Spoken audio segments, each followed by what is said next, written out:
नमस्कार दोस्तों, स्वागत है आप सभी का आपके अपने यूट्यूब चैनल अमन प्रयास देखिए जिसमें जैसा कि फ्रेंड्स आज है आपका 11 जून और 11 जून को आपका DSSB जेल वार्डर का एग्ज़ाम था जो कि फर्स्ट का एग्ज़ाम समाप्त हो गया है।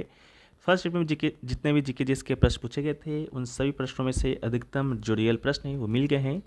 तो अभी किस वीडियो में उन सभी प्रश्नों को देखेंगे, साथ में उनसे संबंधित इंपॉर्टेंट एक्स्ट्रा फैक्ट्स को भी देखते चलेंगे ताकि जिनका भी नेक्स्ट एग्जाम में या नेक्स्ट शिफ्ट में एग्जाम में उनको कुछ हद तक मदद मिल सके। तो चलिए वीडियो को स्टार्ट करते हैं फ्रेंड्स बिना किसी देरी के। इससे पहले चैनल पर नए हैं चैनल को सब्सक्राइब कर लीजिएगा और नोटिफिकेशन बेल को ऑल पर क्लिक कर लीजिएगा। इसके बाद इसका जो PDF है टेलीग्राम पे मिलेगा, तो लिंक डिस्क्रिप्शन में दिया गया है, तो आप लोग जाकर वहाँ से ज्वाइन भी कर लीजिएगा। ठीक है, तो चलिए शुरू करते हैं आज के पहले प्रश्नों से। तो आज का जो पहला जो प्रश्न है वह है कि सऊदी अरब की मुद्रा क्या है। ठीक है, तो सऊदी अरब की मुद्रा की जब बात करेंगे हम लोग तो उसका जो राइट आंसर होगा वो होगा रियाल। ठीक है, सऊदी मुद्रा के जो सऊदी अरब का जो मुद्रा है उसका नाम है दोस्तों रियाल। ठीक है, तो रियाल इसका राइट आंसर होगा। रियाल सऊदी अरब की आधिकारिक मुद्रा है। इसे 100 हलाला में उप विभाजित किया जाता है। रियाल शब्द की जो व्युत्पत्ति है स्पेनिश शब्द रियल से हुआ है। ऑटोमन साम्राज्य के दौरान भूमध्य सागर क्षेत्र में रियाल प्रमुख मुद्राओं में से एक था। 1932 में सऊदी अरब के अस्तित्व में आने के बाद से ही यह सऊदी अरब की मुद्रा बनी हुई है। बर्मिंघम औद्योगिक क्रांति के प्रमुख स्थानों में से एक है। ठीक है, तो इसका राइट आंसर रियाल होगा। नेक्स्ट जो क्वेश्चन पूछा गया, आयरलैंड की राजधानी क्या है। आयरलैंड की राजधानी की बात करेंगे तो आयरलैंड का जो राजधानी है इसका नाम है दोस्तों डबलिन। तो इसका राइट आंसर आपका होगा डबलिन। इसके अलावा डबलिन आयरलैंड की राजधानी के साथ साथ उसका सबसे बड़ा शहर भी है। ठीक है, तो इसका राइट आंसर होगा डबलिन। नेक्स्ट क्वेश्चन है कि 2022 में ओलंपिक में गोल्ड मेडल भारत की ओर से किसने जीता था। ठीक है, तो 2020 में जो आपका ओलंपिक होना था वो दोस्तों आपको 2020 में ना होकर आपका हुआ था 2021 में। ठीक है, तो 2021 का ही ओलंपिक के बारे में पूछा गया होगा जो टोक्यो में हुआ था जापान की राजधानी में। वहाँ पर भारत की ओर से एक ही गोल्ड मेडल है जो कि जीता गया था और उसे जीता था आपका नीरज चोपड़ा ने। ठीक है, तो इसका राइट आंसर आपका नीरज चोपड़ा होगा। इसके अलावा भारत ने टोटल 7 मेडल अपने नाम किया था, स्वर्ण, रजत और कांस्य मिलाकर, जिसमें से स्वर्ण तो नीरज चोपड़ा ने ही जीता था। एथलेटिक्स के क्षेत्र में भाला फेंक प्रतिस्पर्धा थी। ठीक है, इसके अलावा 6 और पदक जीते गए थे, जैसा कि रजत पदक 2 जीता गया था, कांस्य पदक 4 जीता गया था। उसमें से 2 रजत पदक एक आपका सिखोम मीराबाई चानू जी के द्वारा महिलाओं के 49 kg भारोत्तोलन खेल में, रवि कुमार दहिया के द्वारा कुश्ती में। इसके अलावा कांस्य 4 पदक जीता गया था PV सिंधु के द्वारा बैडमिंटन से, लवलीना वर्गहैन मुक्केबाजी से। पुरुषों का राष्ट्रीय फील्ड हॉकी टीम ने भी कांस्य पदक अपने नाम किया था। इसके अलावा बजरंग पुनिया ने भी कुश्ती में स्वर्ण पदक जीता है। ठीक है, तो ये दोस्तों आपका 7 जो पदक जीता गया था भारत की ओर से उसका विवरण था। नेक्स्ट क्वेश्चन है कि भारतीय संविधान की कौन सी अनुसूची राज्यों और केंद्र शासित प्रदेशों को राज्यों की परिषद में सीटों के आवंटन से संबंधित है। ठीक है, तो इसका राइट आंसर आपका चौथी अनुसूची हो जाएगा। ठीक है, भारत की चौथी अनुसूची की बात करते हैं तो इसमें राज्यसभा में राज्यों और केंद्र शासित प्रदेशों के लिए सीटों के आवंटन के संबंध में प्रावधान है। प्रत्येक राज्य हो या केंद्र शासित प्रदेश से चुने जाने वाले राज्यसभा के सदस्यों की संख्या भारत की चौथी अनुसूची के द्वारा निर्धारित की गई है। भारत में राज्यों और केंद्र शासित प्रदेशों की सीटें जनसंख्या के बड़े आकार पर निर्भर है, जिन्हें छोटी आबादी वाले राज्यों की तुलना में अधिक प्रतिनिधि सीटें प्राप्त है। ठीक है, राज्यसभा के विषय में आप लोग जानते होंगे, संसद का 2 सदन, एक राज्यसभा एक लोकसभा। राज्यसभा को उच्च सदन कहा जाता है, उच्च सदन है जो कि कहा जाता है, और लोकसभा को आपका निम्न सदन कहा जाता है। राज्यसभा में वर्तमान में 245 सदस्य है, अधिकतम 250 सदस्य हो सकते हैं।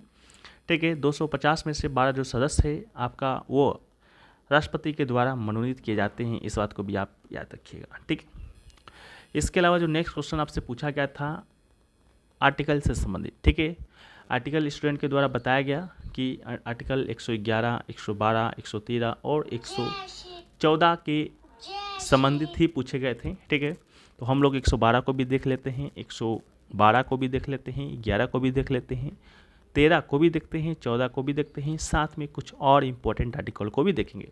तो सबसे पहले हम लोग बात करते हैं आर्टिकल 111 का। तो आर्टिकल 111 की जब बात करते हैं तो ये संसद में विधेयकों की स्वीकृति के बारे में बताता है, स्वीकृति के बारे में। इसके अलावा जो अनुच्छेद 112 है वो संसद में वार्षिक वित्त विवरण या बजट के बारे में बताता है, ठीक है। अनुच्छेद जो 113 है वो संसद में अनुमान के विषय में संसद में प्रक्रियाओं के बारे में बताता है। अनुच्छेद 114 संसद में विनियोग विधेयक के बारे में बताता है। इसके अलावा जो अनुच्छेद 115 है वो संसद में अनुपूरक अतिरिक्त या अधिक अनुदान के बारे में। इसके अलावा ऊपर का भी कुछ अनुच्छेद आप लोग देख सकते हैं। अनुच्छेद 107 हुआ जो कि संसद में विधेयकों को पेश करने और पारित करने के प्रावधान के बारे में बताता है। अनुच्छेद 108 संसद में कुछ मामलों में दोनों सदन की संयुक्त बैठक के बारे में बताता है। अनुच्छेद 109 संसद में धन विधेयक के मामले में विशेष प्रक्रिया के बारे में बताता है। और अनुच्छेद 110 संसद में धन विधेयक की परिभाषा के बारे में बताता है कि कौन सा विधेयक आपका धन विधेयक है, ठीक है। नेक्स्ट क्वेश्चन पूछा गया कि परिसीमन आयोग का गठन अब तक कितनी बार हो चुका है। तो परिसीमन आयोग की बात करते हैं तो परिसीमन जो आयोग है उसका जो गठन है वो दोस्तों अब तक 4 बार हो चुका है, ठीक है। तो इसका जो राइट आंसर है वो दोस्तों आपका 4 हो जाएगा, ठीक है। 4 बार अब तक इसका गठन हुआ है, ठीक है। कब कब हुआ है तो पहला आपका 1952 में हुआ है, अधिनियम 1952 में अधिनियम 1952 के ही तहत। इसके अलावा अनुच्छेद 63 में हुआ है परिसीमन आयोग का गठन, अनुच्छेद 62 के अधीन। एक बार वर्ष 1973 में हुआ है अधिनियम 1972 के अधीन। एक आपका 2000 में हुआ है 2000 के अधीन, ठीक है। इसके अलावा नेक्स्ट क्वेश्चन पूछा गया कि निम्नलिखित में कौन सा बांग्लादेश का राष्ट्रीय खेल है। बांग्लादेश का राष्ट्रीय खेल के बारे में पूछा गया था, तो इसका जो राइट आंसर है आपका हो जाएगा कबड्डी, ठीक है। जिस तरह भारत का जो राष्ट्रीय खेल है हॉकी, उसी तरह बांग्लादेश का जो राष्ट्रीय खेल है वह है कबड्डी, ठीक है। तो इसका राइट आंसर कबड्डी होगा। कबड्डी बांग्लादेश का राष्ट्रीय खेल है। इसके बावजूद क्रिकेट और फुटबॉल देशों में ज़्यादा लोकप्रिय है। कबड्डी को देश में हाडुडू के नाम से जाना जाता है। ऐसा कहा जाता है कि कबड्डी को देश के नेताओं के द्वारा राष्ट्रीय खेल के रूप में औपनिवेशिक जड़ों से दूर करने के लिए तय किया गया था, क्योंकि क्रिकेट और फुटबॉल दोनों ही बहुत प्रसिद्ध ब्रिटिश खेल है, ठीक है। तो इसका राइट आंसर होगा। नेक्स्ट क्वेश्चन जो पूछा गया वो पूछा गया लोसी झील से अकॉर्डिंग कि लोसी झील आपका स्थित कहाँ पर है। तो लोसी झील की बात करते हैं तो लोसी जो झील है वो दोस्तों आपका मणिपुर में स्थित है। तो इसका राइट आंसर आपका मणिपुर हो जाएगा। इसके अलावा नेक्स्ट क्वेश्चन पूछा गया कि सुनहरी क्रांति का संबंध किससे है या किस फसल के उत्पादन के वृद्धि से है। तो सुनहरी क्रांति की जब हम लोग बात करते हैं तो क्रांति से तात्पर्य संबंधित उत्पादों के उत्पादन में अप्रत्याशित और भारी वृद्धि से है। भारत में 1991-2003 के बीच की अवधि को सुनहरी क्रांति के नाम से जाना जाता है। फलों, शहद और बागवानी उत्पादों के उत्पादन में अभूतपूर्व वृद्धि और अस्थायी वृद्धि पर केंद्रित है, ठीक है। तो हो सकता है फल, शहद, बागवानी तीनों दिया गया हो या कोई एक दिया गया हो, तो उसको राइट करना था। इसके अलावा और बहुत सारी क्रांति आपके भारत में हुई हैं, जैसा कि पीली क्रांति जो कि तेल बीज उत्पादन से संबंधित है, श्वेत क्रांति दूध के उत्पादन से संबंधित है, स्वर्ण फाइबर क्रांति आपका जूट उत्पादन से संबंधित है, हरित क्रांति आपका खदान से संबंधित है, रजत क्रांति आपका अंडा उत्पादन से, फाइबर क्रांति आपका कपास उत्पादन से संबंधित है, ठीक है। इसके अलावा नेक्स्ट क्वेश्चन जो पूछा गया वो पूछा गया कि जनगणना 2001 और 2011 के बीच साक्षरता में कितना अंतर है, ठीक है। तो जनगणना 2001 और 11 की बात करते हैं, दोनों के बीच में जो साक्षरता में जो अंतर मिलता है वो आपका 9.04% का मिलता है।